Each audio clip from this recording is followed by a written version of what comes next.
கர்த்தருடைய பரிசுத்த நாமத்துக்கு ஸ்தோத்திரம். கர்த்தர் நல்லவர். சங்கீதம் 139 3-4 வசனங்கள். இயேசுவின் நாமம் மட்டுமே மகிமைப்படுவதாக. நான் நடந்தாலும் படுத்திருந்தாலும் என்னை சூழ்ந்திருக்கிறீர். என் வழிகளெல்லாம் உமக்கு தெரியும். என் நாவில் சொல் பிறவாததற்கு முன்னே இதோ கர்த்தாவே அதையெல்லாம் நீர் அறிந்திருக்கிறீர். நான் நடந்தாலும் படுத்திருந்தாலும் என்னை சூழ்ந்திருக்கிறீர். என் வழிகளெல்லாம் உமக்கு தெரியும்.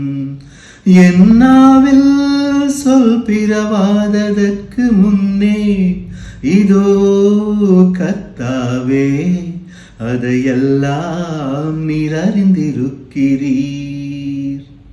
கர்த்தர் நல்லவர்.